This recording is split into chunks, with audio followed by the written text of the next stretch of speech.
Thank you, Madam Speaker. I'm pleased to rise today to speak in support of Bill C-45, an act respecting cannabis, and to amend the Controlled Drugs and Substances Act, the Criminal Code, and other acts.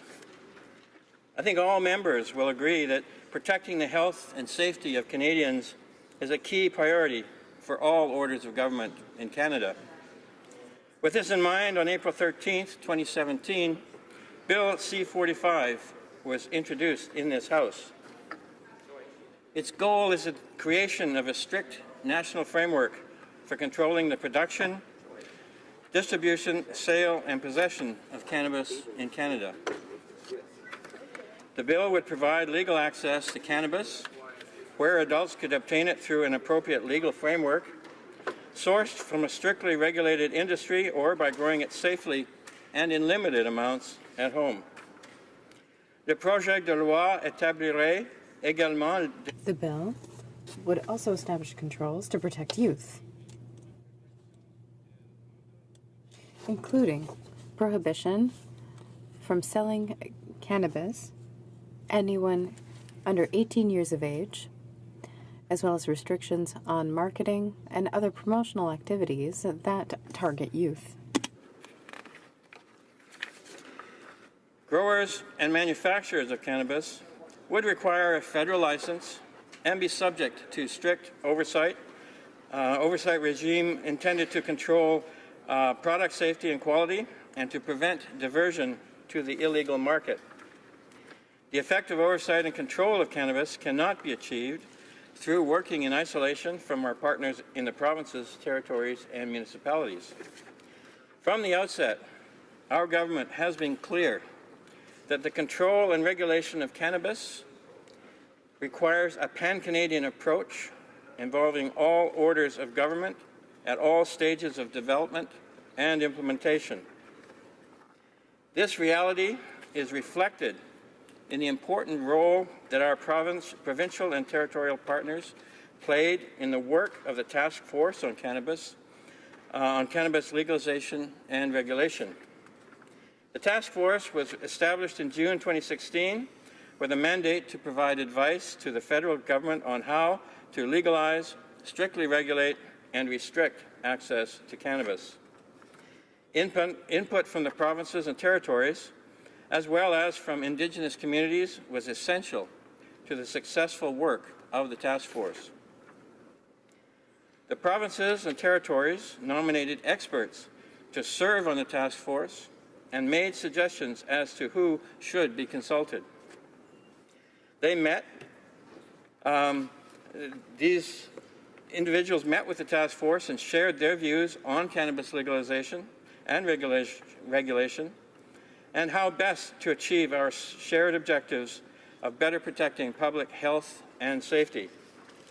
Il ne devrait pas être étonnant que It should not be surprising that the provincial and territorial advice has helped to develop many provisions of Bill C-45.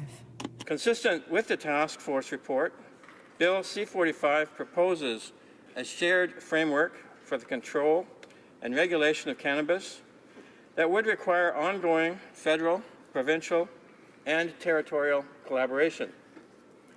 The bill sets out clear controls and standards around cannabis and provides flexibility for each government to work within their own jurisdictional authority and experience. Those who are best placed to implement each aspect of the framework would do so. At this time, I would like to explain how the various roles and responsibilities would be shared between our governments, beginning with the federal role. Bill C-45 proposes that the federal government would be responsible for establishing and maintaining a national framework for regulating the production of cannabis, setting standards for health and safety, and establishing criminal prohibitions.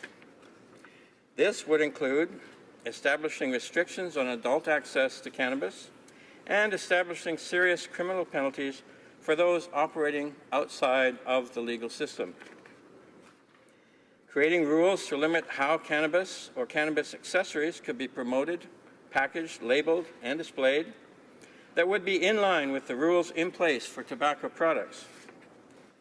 Instituting a federal licensing regime for cannabis production that would draw on lessons learned from the current system for access to cannabis for medical purposes. Establishing industry-wide rules and standards for example, serving sizes or potency limits, as well as the tracking of cannabis to prevent diversion to the illegal market. Creating minimum federal conditions to provide a national framework to protect public health and public safety, and enforcing cannabis importation and exportation prohibitions at the border except when legally authorized. En même temps, le projet de loi. At the same time, Bill C-45 recognizes that the provinces and territories, as well as municipalities, have an important role to play in the new system. The legislation would respect that provinces and territories, together with municipalities, have the authority to tailor certain rules in their own jurisdictions and enforce them through a range of tools, including administrative sanctions. Consistent with the recommendations from the task force, the provinces and territories working with municipalities would be able to establish rules around where cannabis-based businesses could be located within a community and also where cannabis could be consumed in public. Provinces and territories could also set additional requirements to address issues of local concern. For example, provincial and territorial legislatures would have the authority to set a higher minimum age for cannabis possession. Provinces and territories could also set more restrictive limits on possession or personal cultivation, including lowering the number of plants or restricting where they may be cultivated. Thus, Bill C-45 is drafted in such a way as to provide the provinces and territories with the ability to establish stricter rules under their own authorities. We are pleased to see that the provinces and territories are already taking action to prepare for legalization and regulation of cannabis. From coast to coast to coast, provinces and territories are continuing the conversation with Canadians about how best to regulate the sale and distribution of cannabis in their towns, cities, and communities. While provinces and territories will decide on a system that responds to their particular circumstances, it is clear that all jurisdictions share our government's responsibilities. Keeping cannabis out of the hands of youth and shutting out organized crime and protecting public health and safety. This is true for all orders of government. Thank you, Madam Speaker. Questions and comments? Questions et commentaires. Honorable député, the Honorable. Thank you, Madam Speaker, and thank you to my colleague across the way there from Coquitlam, Port Coquitlam, and having served with him on the Committee of Justice and Human Rights, and being together with him one of the only two non-lawyers on the committee, I know that he's a very common sense and practical kind of person. And so my question to him would be on this legislation here. Does the legislation really meet the objectives that the Liberals have stated it is, and that's to minimize the access that youth will have to cannabis? Does allowing every household in Canada to have 4 mature marijuana plants in there, does he really believe that this will minimize the exposure that youth have and the access that they have to cannabis? The Honourable Member for Coquitlam, Port Coquitlam. I thank the honourable member from Provincial for his question. And I also appreciate serving on the Justice and Human Rights Committee with him. Yes, in answer to his question, will it serve the needs of protecting Canadians, protecting youth? Absolutely. It also recognizes the role of parental responsibility in their own households. In the same way that parents and adults in a household now protect their children from access to alcohol that may be widely present in the home. If there is cannabis present in the home, if they are growing cannabis in the home or whatever, it still is part of parental responsibility to maintain control of that in a responsible way as they look after their children as they will do throughout their lives. Thank you. And comments, the honourable member for Kootenay, Columbia. Thank you, Madam Speaker. And I'd like to thank my colleague from Coquitlam, Port Coquitlam, for his speech. I lived in Lincoln Park and Port Coquitlam for 10 years and know how important this issue, I still have friends that live there, is to the people of Port Coquitlam. In my own riding, I held a town hall about a year ago, and 3,300 people stayed on the phone for an hour to learn about this initiative and, of course, to express some of their concerns. And about a year ago, I met with the Canadian Nurses Association and asked one of the nurses there, so what do you think about legalization of marijuana and some of the concerns? I appreciate that the member talked first and foremost about safety. And she said, well, I can tell you this, that in Colorado, where marijuana has now been legal for a couple of years, she has a friend that works in emergency rooms in a hospital in Colorado.